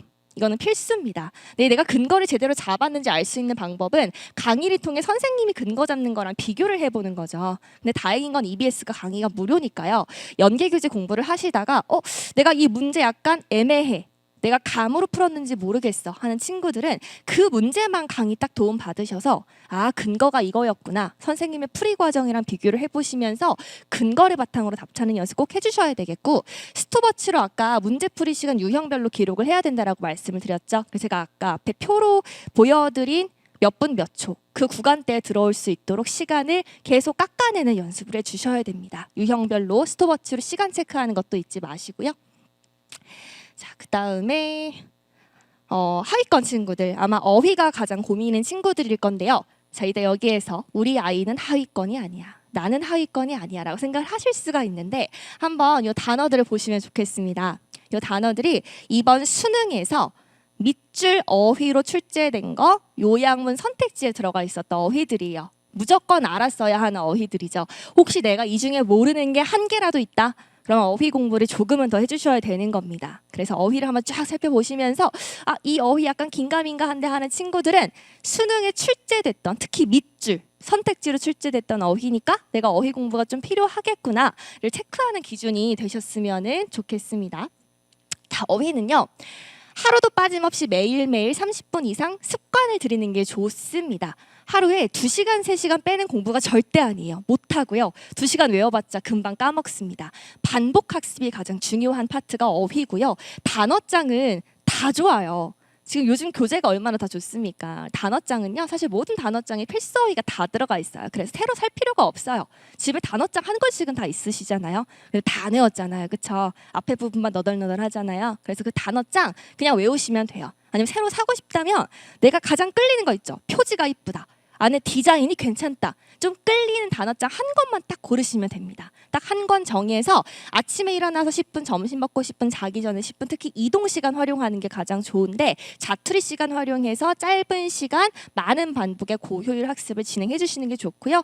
혹시 단어장을 고민하는 친구들이냐면은 이게 매년 개정되는 교재입니다. 단어장인데 수능 특강과 수능 완성에 나와 있는 어휘를 정리한 단어장이고요. 이 수능 영어의 간접 연계는 어휘와 표현의 연계가 가장 많아요. 그래서 내년에 이게 또 출간이 될 거니까 이 단어장을 하나 추가로 구비를 해주시는 게 좋겠지요. 연계 교재에 있는 단어들이 수록되어 있고 사실 내신 문제도 수능 특강을 범위로 한 학교가 많기 때문에 내신 대비용으로도 이 단어장은 챙겨주시는 게 좋을 것 같습니다. 그다음 기출 모아놓은 단어장은 이게 있는데 이 단어장 두 개의 좋은 점은요. 또 강의가 있다는 거예요. 무료 강의. 그래서 굳이 얘를 안 사도 단어장을 안 사도 자투리 시간에 그냥 그 강의를 한 1.5배속으로 틀어놓으면서 귀에 꽂아놓으면은 어쨌든 계속 공부를 하게 되잖아요. 듣게 되잖아요. 그래서 교재 없이 무료 강의가 존재하는 단어장들이기 때문에 그냥 강의를 이동 시간에 활용하는 것도 하나의 방법이다라는 말씀을 드려요. 자, 그다음에 이 친구들 내가 등급이 정말 좀 많이 아래에 있어요. 안 올라요 하는 친구들은 일단 요거부터 잡으셔요. 듣기 먼저 잡습니다. 듣기는 37점입니다. 세네 등급을 가르는 배점이에요. 거기에 더해서 독해 중에 쉬운 애들이 있습니다. 대표적으로 제가 괄호 안에 정리해 놓은 유형인데요. 얘네는 물론 다 2점이에요. 근데 요거를 다 더해 보면은 2, 4, 6, 8, 10에 안내문은 2개니까 14점이고 지금 1지문 3문항 같은 경우에는 3문제가 있으니까 요것만 봐도 20점입니다. 그럼 더하면 57점이고요. 거기에 내가 한두 문제만 운 좋게 더 맞히면 60점, 4등급. 엄청나죠? 이것만 잡으셔요. 일단 하위권 친구들은 얘만 잡으시면 4등급은 금방 뜁니다. 이걸 먼저 잡은 다음에 어려운 파트를 건드리는 거지. 나 이제 고3 됐다고 빈순삼 잡아야지 하면 안 잡힙니다. 쉬운 거부터 먼저 하시는 게 베스트라고 하는 거 말씀을 드려요. 그래서 이 친구들은 일단 영어 듣기 교재 반드시 활용을 해주시고 점심시간에 공부해주면 더 좋겠고요. 그 다음에 아직 고1, 2인 학생들은 올림포스라고 해서 아까 수학 선생님도 언급을 해주신 것 같았는데 올림포스가 고1, 2용입니다. 그래서 올림포스 그냥 문제집이 하나 있고요. 기출 문제만 모아놓은 문제집이 있는데 올림포스는 고1, 고2용이니까 이 교재의 도움을 받아보셔도 좋을 것 같습니다. 공통적으로 말씀드리고 싶은 방법은 요겁니다. 일단 쉬운 유형으로 안정적으로 점수를 깔아놓습니다. 탄탄한 토대를 만들어 놓고요. 거기에 약점 유형을 하나하나씩 더하는 거죠. 한 번에 10점, 20점이 오를 거라 기대는 절대 하지 마셔요. 언어는 그렇게 오르는 과목이 아니기 때문에 차근차근 한 유형씩 정복한다라고 생각을 해주시고 약점 공략 강의라고 해서 이게 아이들이 어려워하는 유형을 특강처럼 만들어 놓은 겁니다. 매해 여름마다 새 시리즈가 등장하는데 자기가 좋아하는 선생님이 올해 강의를 안 했으면 작년, 재작년 거 활용하셔도 좋아요. 다 내용 좋거든요. 지금 이런 식으로 나와 있는데 영어 같은 경우에는 저는 문장 삽입만 강의를 5개 찍어놨고 작년에는 함축의미 추론이랑 순서를 5강으로 찍어놨습니다. 좋은 점이 뭐냐면 교재가 없어요. 자료실에 선생님들이 다 PDF로 편집해서 올려주십니다. 교재도 공짜, 강의도 공짜. 너무 좋죠. 이게 매 영역에 다 있어요. 국어도 있고 수학도 있고 탐구도 있습니다. 그래서 아이들이 여름방학 등을 활용을 해서 아니면 지금이어도 좋습니다. 작년, 재작년 강의 활용하면 되니까요. 이거 활용을 해서 어려워하는 유형 5강 강의를 통해 방법을 제대로 배우는 거죠. 이렇게 접근하는구나. 방법을 배웠으면 문제를 양치기를 해야 되잖아요. 근데 우리 기출문제나 수능특강 같은 경우에는 하나의 유형 하나 해당하는 문제가 막 10개 정도밖에 없잖아요. 근데 나는 100문제를 풀고 싶어요. 어떻게 하냐면 되냐면 EBS의 이 기능을 활용하시면 됩니다. 나의 학습방, 나의 시험지, 시험지 만들기라는 기능이 있습니다. 제가 홈페이지에서 캡처를 해왔는데요. 로그인을 하면은 오른쪽 상단 조그만 구석에 나의 학습방이라고 있거든요. 여기 들어가시면 AI 시험지 만들기라고 하는 기능이 있습니다. 버튼이 작아서 있는지 모르는 친구들이 굉장히 많은데 되게 좋은 기능이에요. 공짜 시험지를 만들 수 있어요. 여기에서 시험지를 만드는 겁니다. 국어부터 탐구까지 다 만들 수가 있는데 예를 들어서 영어 지금 밑에 대분류 중분류 있잖아요. 내가 순서를 정해요. 그러면 영어의 순서 문제만 10문제씩 10세트를 만들어서 PDF로 다운받을 수도 있고 종이로 출력할 수도 있습니다. 그럼 나만의 공짜 문제지가 10세트가 생기는 거잖아요. 이걸 어떻게 연습을 하시는가 학교 점심시간에 순서 문제만 10개씩 푸는 겁니다. 10개 풀면 20분, 채점하고 해설지 읽으면 10분 추가해서 30분 정도? 30분 정도만 풀어주면은 2주일이면은 대충 평일만 풀었어도 100개를 풀어요. 순서 문제 100개 풀어요. 약점 공략으로 방법 알고 100개 풀면은 잡혀요. 안 잡힐 수가 없습니다. 그래서 순서 삽입처럼 푸는 방법이 정해져 있는 유형은 이런 식으로 접근을 하셔요. 다른 국어, 수학, 탐구에서도 마찬가지입니다. 공짜로 할 수 있잖아요. 점심시간, 자투리 시간 잠깐 틈 내면 되잖아요. 이런 식으로 연습을 해주시고 제가 매해 고3 담임반이 되면 아이들한테도 항상 이 방법을 학기 초에 알려주거든요. 그래서 몇몇 성실한 친구들은 진짜로 실천을 해서 저한테 가지고 옵니다. 선생님 저 이거 진짜 해봤어요. 그래서 이번에 모의고사 때 진짜로 순서 문제 다 맞았어요. 라고 가지고 오거든요. 이 방법도 적극적으로 한번 고민을 해주시고요. EBS 교재 안내 드리겠습니다. 올림포스는 아까 고1, 고2용이라고 했어요. 이건 고1, 고2용인데 내가 고3인데 기출문제를 풀고 싶은 친구들은 기출의 미래라고 이름이 다릅니다. 요거를 참고를 해서 풀어주시고 기출의 미래 같은 경우에는 미니 모의고사라고 해서 작게 모의고사 형태로 풀 수 있는 기출문제집이 새롭게 출간이 되었습니다. 그 다음에 EBS에 꼭 들어야 하는 커리를 말씀을 드리면은 이미 수능 개념은 오픈이 되어 있는 상태입니다. 수능 개념은 말 그대로 개념 공부를 먼저 하고 가는 건데 영어 같은 경우에는 구문 공부를 좀 하고 들어가는 거예요. 그래서 내가 아직 조금 기초가 부족하다 하는 친구들은 수능 개념 강의를 활용을 해주신 다음에 이건 작년에 오픈된 시기거든요. 수능 특강은 1월 즈음에 나오고 수능 완성은 6월 즈음에 나옵니다. 근데 우리 아이들은 수능 특강을 계약하고 풀다 보니까 수능 특강은 3월 즈음에 나오는 줄 알고요. 수능 완성은 9월 즈음에 나오는 줄 알아요. 근데 생각보다 오픈 시기가 되게 빠르죠. 보통 한 1월 초부터 예비로 교재 신청을 받습니다. 굉장히 빨리 나와요. 그래서 수능 특강을 1월부터 공부해서 3월부터 시작할 내신 대비를 미리 가져가시는 거고 수능 완성도 여름방학에 시작을 해서 구모 전까지는 한 바퀴를 돌려야 됩니다. 우리 아이들의 가장 큰 문제가 뭐냐면 수능 완성 공부할 시간이 없다는 건데요. 일단 수능 특강을 샀는데 이 자체도 양이 너무 많다 보니까 사실 과목 자체가 굉장히 많잖아요. 이게 너무 많아서 수능 특강을 여름 때까지 끌고 가는 친구들이 많아요. 그래서 한 9월 즈음에 수능 완성을 펼쳐서 수능 완성은 한 달 보고 수능 보는 친구들이 굉장히 많습니다. 근데 수능 완성 똑같이 연계 교재고요.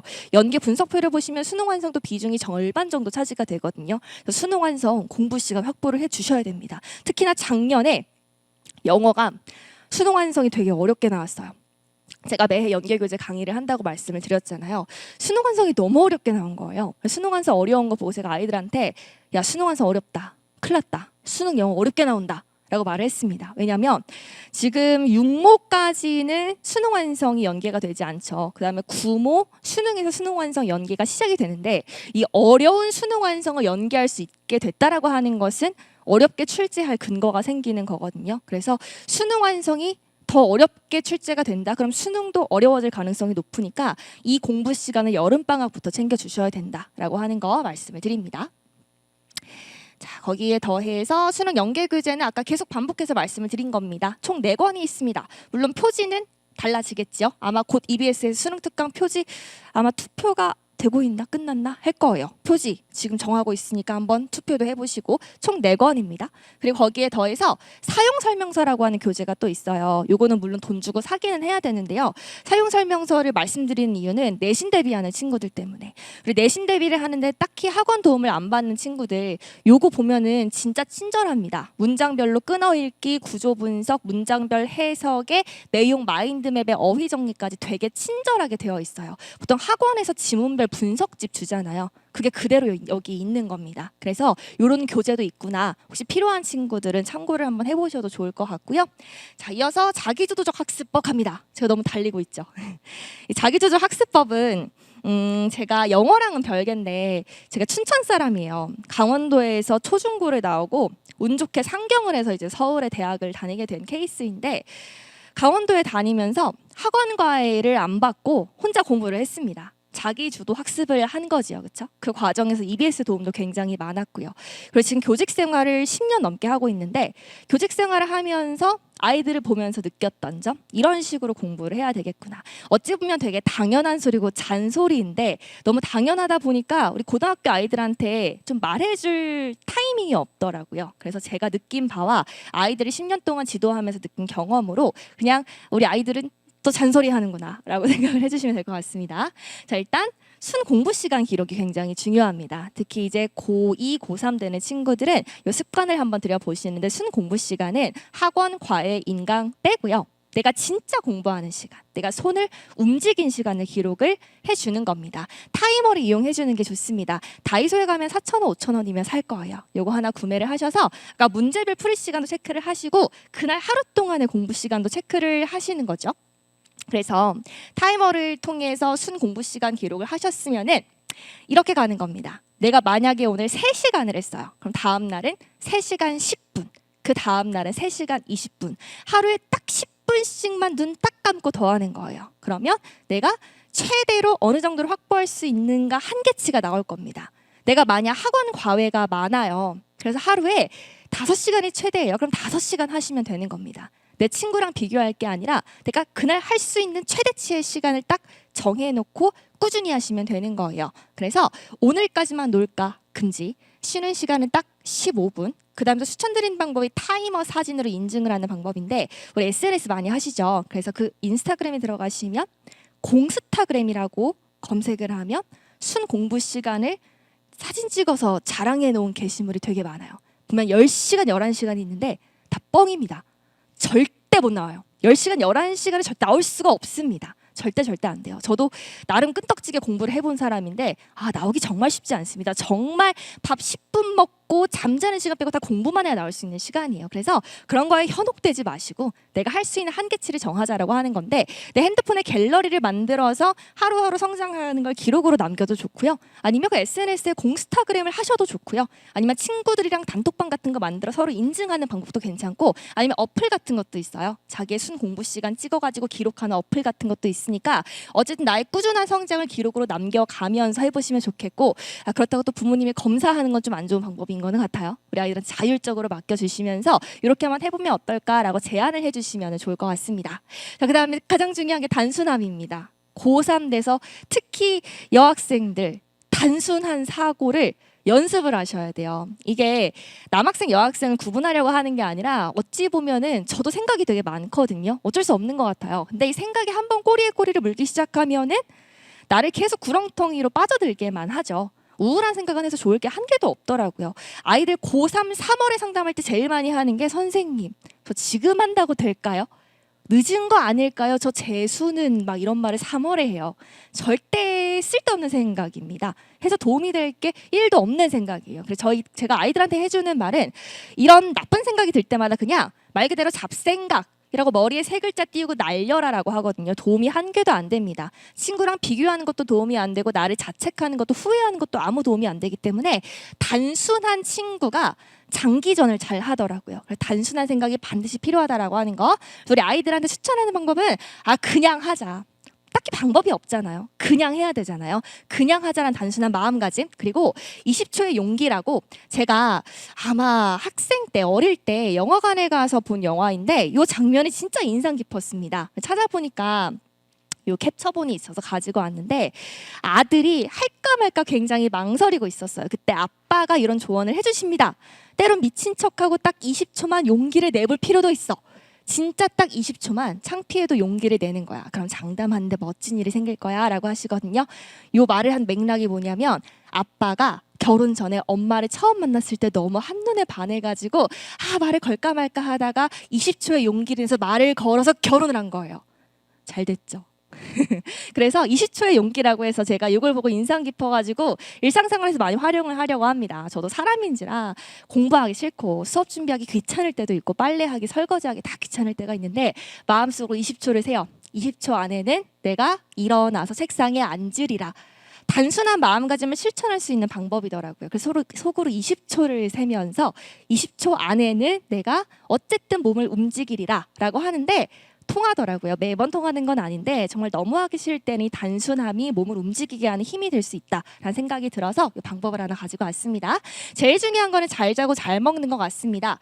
올빼미형 공부, 우리 친구들이 많이 하는 공부인데, 밤늦은 공부는 열심히 하는 거랑 착각을 하기 때문이에요. 저도 그랬습니다.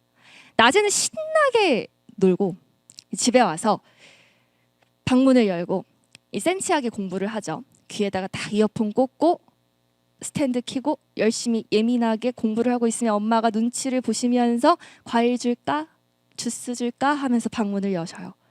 굉장히 예민한 상태로 밤늦게까지 막 공부를 달립니다. 그럼 내가 되게 열심히 공부를 하고 있다라는 착각이 들거든요. 근데 생각을 해야 되는 게 뭐냐면 낮에 공부를 그만큼 했는가에 대한 고민을 해보셔야 돼요. 낮에 정말 스포트를 해서 전속력으로 달렸으면 밤까지 그렇게 할 수가 없습니다. 그러니까 우리 밤에 공부하는 습관을 들이게 되면 너무 피곤하거든요. 수능은 장기전이기 때문에. 그래서 우리 낮에 열심히 공부를 해보셔요. 수업 시간 집중력 저하는 물론 시험은 오전이에요. 수능은 8시부터 5시까지 봅니다. 그 시간에 머리가 깨어 있어야 돼요. 그래서 밤늦은 공부 말고 아침과 낮 시간을 꼭 활용해야 된다라는 말씀을 드리고요. 잠은 하루를 효율적으로 만드는 시간이고 밥은 하루를 건강하게 보낼 수 있는 힘입니다. 가끔 저도 점심시간에 교실 순회를 하다 보면 수능이 다가올수록 우리 아이들이 밥도 거르고 공부를 하려고 해요. 근데 밥 먹는 시간 사실 15분, 20분이면 되잖아요. 그거 아껴서 뭐 얼마나 더 공부를 하겠습니까? 절대 밥 거르지 마시고요. 급식 꼭 드시고, 급식 얼마나 맛있습니까? 꼭 드시고 밥은 잘 챙겨 드시면서 공부를 하셔요. 그래서 아침부터 낮까지 잘 활용을 해주시고 학교에서 수업 열심히 들어주시고, 요거는 제가 고3 따님 많이 했다 그랬잖아요. 수능을 좀 앞둔 시기에 아이들한테 응원 문구를 받았습니다. 친구들한테 해주고 싶은 말에 응원 문구를 받았어요. 그래서 요 나비랑 비눗방울은 이제 미대 꿈꾸는 친구들이 열심히 색깔 분필로 꾸며준 거고, 응원 문구를 30장을 받아서 다 통에다가 넣은 다음에 랜덤으로 하나 뽑았습니다. 첫날이었어요. 응원 문구를 제가 칠판에 적는 첫날이었는데 처음으로 뽑은 응원 문구가 요거였어요. 웃음을 잃지 않기. 너무 울컥하더라고요. 고3 학생이 응원 문구 써서 내라고 할 때 저는 막 화이팅! 할 수 있어! 수능 대박! 이런 게 나올 줄 알았거든요. 근데 웃음을 잃지 않기를 쓴 겁니다. 너무 짠했어요. 우리 고3 아이들이 교실에서 웃음이 잘 없습니다. 원래 고1, 고2 때까지만 해도 진짜 별거 아닌 일에도 까르르 웃던 아이들인데 웃음이 없어져요. 근데 이 친구가 혼자 생각을 한 거죠. 아, 웃음을 잃지 말아야겠다. 그리고 내 친구들도 웃을 일이 있으면 좋겠다라고 생각을 한 거잖아요. 우리 아이들이 사실 얼마나 꿈 많고 호기심 많고 친구들이랑 놀기 좋아하는 시기입니까? 근데 현실상 공부를 해야 되는 것인데 우리 아이들의 웃음이 사라지지 않도록 가정에서도 학교에서도 많은 노력이 필요하다라고 생각이 듭니다. 그래서 이게 제가 너무 울컥했던 문구이기 때문에 한번 공감해 주셨으면 좋겠다 해서 가지고 와봤고요. 마지막으로 EBS 활용법인데 짧습니다. 지금 시간이 5분 남았어요. 5분 안에 충분히 할 수 있습니다. EBS 활용법은 제가 EBS에 몸담은 지 한 5년, 6년이 됐는데요. 좋은 기능이 너무 많더라고요. 그래서 모르는 기능들이 있으실까 봐 이참에 소개를 조금 해드리고자 가지고 왔습니다. 자, 일단 EBS에 고교교재 활용 안내서 다운로드라고 해서 컬이랑 교재에 대한 설명이 있습니다. 즉 돈 주고 그 교재를 사기 전에 어떤 교재인지 알 수 있게끔 몇백 페이지의 PDF 파일로 정리가 되어 있어요. 그래서 우리 아이들 교재 뭐 살지 고민이 된다면은 이 PDF 파일 한번 다운받아서 쭉 살피는 것도 도움이 되실 것 같고요. 그 다음에 즉 2028 수능을 앞두고 있는 친구들, 그 다음에 학부모님들도 계실 것 같습니다. 2028 수능에 대한 정보가 너무 없으시잖아요. 그래서 EBS에서 가장 발빠르게 움직이고 있습니다. 수능 빌드업이라고 해서 2028 수능 대비 교재가 이미 출간되어서 강의까지 진행이 되고 있고요. 거기에 더해서 이 부분은 제가 저작권 문제 때문에 교재에 따로 실지를 못해서 필요하신 내용마다 사진을 찍으시면 될 것 같아요. 그다음에 2028 수능 스타트라고 해서 통합사회 통합과 관련된 교재와 강의도 이미 진행이 되고 있습니다. 정보가 너무 없기 때문에 이런 걸 좀 활용을 해주시면 좋겠고, 2028 수능 대비 입시 설명회, 예시 문항 분석의 가이드 특강까지 정보가 되게 많습니다. 요걸 좀 적극적으로 활용해서 2028 수능에 해당되시는 우리 친구들, 학부모님들은 참고를 해주시면 좋을 것 같아요. 자, 그 다음에 내신 대비 특강도 많이 있어요. EBS 하면 보통 수능 특강, 수능 완성, 모의고사 해설 정도만 생각을 하시는데 내신 대비 특강이 진짜 잘 되어 있습니다. 저도 여러 번 찍는데 사실 이게 되게 힘든 강의예요. 왜냐하면 교재 자체 제작, 문제 자체 제작, 객관식의 서술형까지 EBS 선생님들이 다 자체 제작을 하셔서 PDF 파일로 올려주셔요. 되게 좋습니다. 그래서 우리 학원을 다니는 가장 큰 이유 중에 하나가 변형 문제 제공이잖아요. 예시 문제를 제공하는 거잖아요. 근데 여기에 다 있습니다. 자료실에 PDF 파일도 무료로 있고 강의까지 해주셔요. 그래서 그 학교에서 많이 활용할 만한 교과서나 교재에 대한 내신 대비 강의도 있고요. 수능 특강, 우리 3학년 1학기 때 가장 많이 내신으로 활용하는 교재죠. 여기에 대한 강의와 교재가 또 있습니다. 그래서 수능 특강에 대한 내신 대비 강의도 좀 아이들이 잘 알고 활용을 해줬으면 좋겠고요. 그 다음에 공부의 기술. 공부를 어떻게 해야 되는지 모르겠는데 물어볼 사람이 사실 없지요. 우리 부모님들도 조언을 해주고 싶은데 이 공부에 대한 조언을 한다는 게 사실 쉽지는 않은 겁니다. 그래서 EBS에서 이런 짧은 강의들이 있습니다.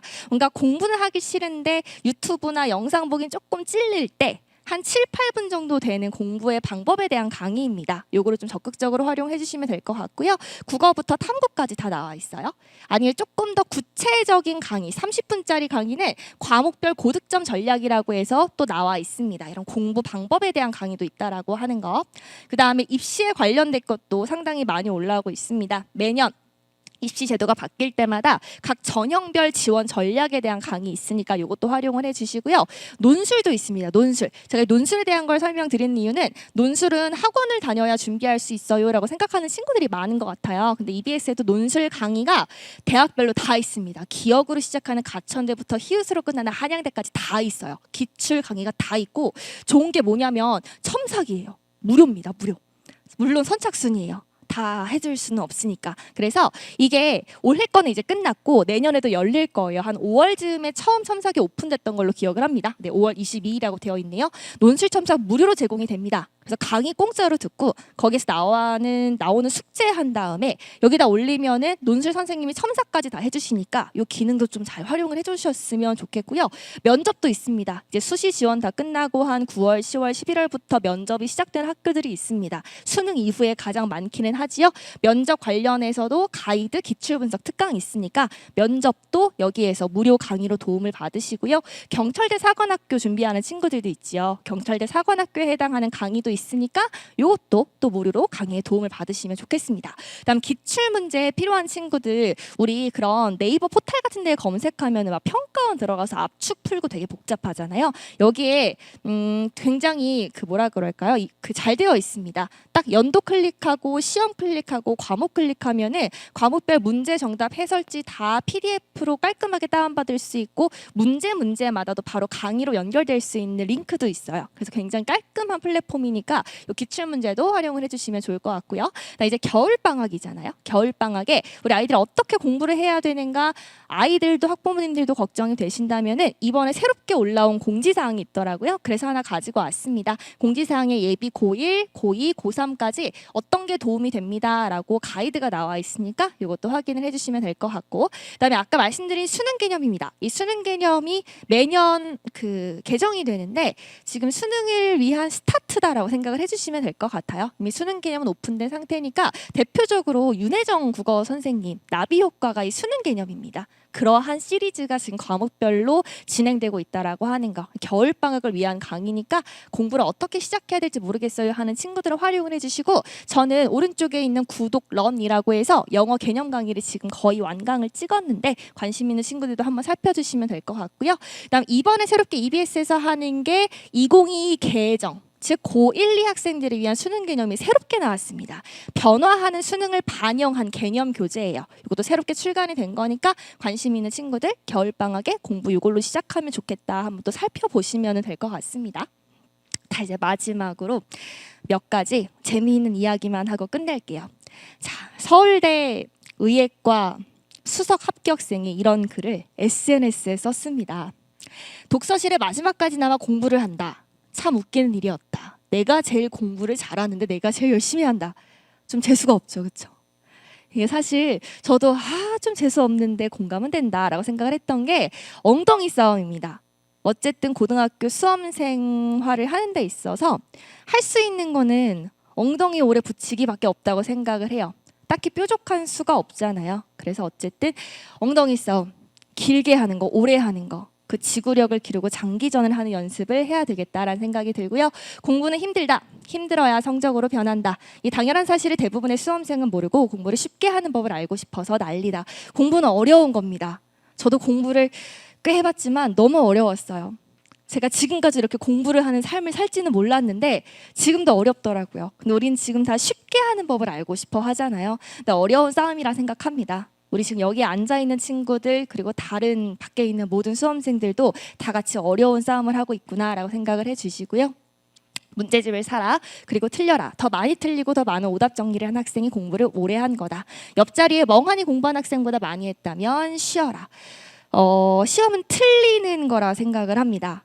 모의고사 있잖아요. 수능 말고 모의고사는 아이들이 틀려도 뭐라 하지 않으셨으면 좋겠어요. 틀려봐야 됩니다. 찍어서 맞히는 거 다 소용없어요. 모의고사 못 봐도 괜찮거든요. 완전 괜찮습니다. 그래서 틀리는 과정을 아이들이 겪고 있는 거니까 틀렸다면 뭘 부족한지를 알게 되는 거니까 우리 아이들이 이제 3월부터 또 모의고사 많이 치를 겁니다. 많이 힘들 거고 좌절도 겪을 것인데 그 과정에서 격려를 많이 해주셨으면 좋겠습니다. 요거는 저희 반 아이들의 분리수거함을 찍어 온 건데요. 보시면 좀 속상하죠. 핫식스, 카페라떼, 몬스터, 고카페인 음료가 가득 차 있어요. 제가 아이들을 10년 넘게 지도를 하고 있잖아요. 고3 담임을 한 8년을 했는데 진짜 안타까운 게 아이들이 오는 길에 편의점에서 고카페인 음료를 그렇게 사옵니다. 책상에 올려놓고 그거 마시면서 꾸벅꾸벅 졸면서 이겨가면서 공부를 하는데 사실 이거 먹을 때가 아니잖아요. 우리 아이들 한창 성장기에 있는 아이들인데 학교에서 이렇게 열심히 고군분투하고 있다라는 공감의 마음과 좀 이렇게 보살피는 마음을 학교에서의 사진으로 좀 알아주십사라고 가지고 왔습니다. 진짜 마지막이에요. 제가 매해 3월이 되면 아이들한테 조사를 받아요. 신학년 3월이 되었는데 어떤 말이 가장 듣기 싫느냐라는 조사를 받았을 때 요 말들이 있어요. 지금 하기엔 늦었어. 공부 좀 해라. 나중에 뭐하고 살 건데 너가 노력을 안 해서 그래. 너만 힘든 거 아니잖아. 옛날엔 또 잘했는데 왜 그러니? 또 농구하니? 제가 고3 남자반 할 때 농구 때문에 키가 컸다고 믿는 남학생이 하나 있었습니다. 고1 때는 작았는데 고3 때 커졌어요. 농구로 키가 컸다 생각하고 쉬는 시간 10분마다 5층에서 1층까지 내려가서 농구를 하고 땀을 뻘뻘 흘리고 오던 학생이었습니다. 그래서 그 친구가 또 농구하니란 말이 너무 듣기 싫대요. 그러면 이 말들 말고 우리 아이들이 듣고 싶은 말을 한번 살펴볼게요. 자, 새로운 학년 3월이 되었는데 듣고 싶은 말은 무엇인가요? 우리 아이들이 직접 써서 낸 말입니다. 열심히 하는구나. 괜찮아. 잘하고 있어. 할 수 있어. 잘 될 거야. 대학 갈 수 있어. 누가 뭐래도 너는 너야. 넌 소중한 사람이야. 넌 무조건 돼. 지금부터 하면 할 수 있어. 널 믿어. 수고했어. 힘들면 늘 기대도 돼. 노력해서 안 되는 게 어디 있어. 그리고 가장 인상적인 게 우리 아이가 이제 밤늦게까지 학교에서 독서실에서 공부를 하고 딱 현관문을 열었을 때 엄마가 치킨 먹을까? 라고 해주면 가장 좋겠답니다. 이 말이 가장 인상적이어서 가지고 왔거든요. 어떤 학생은 유퀴즈에 나가서 수능 만점자로 인터뷰를 하고 싶대요. 이런 생각을 하는 친구들도 있었습니다. 제가 근데 이런 화면을 매 설명회마다 보여드리거든요. 근데 어느 날 설명회를 끝나고 학부모님이 기다리셔서 질문을 하시려고 하느라고 했는데 저를 딱 붙잡으시더니 선생님, 애 없으시죠? 이러시는 거예요. 어떻게 하셨어요? 했더니 애 있으면 저런 말이 안 나와요 라고 하시더라고요.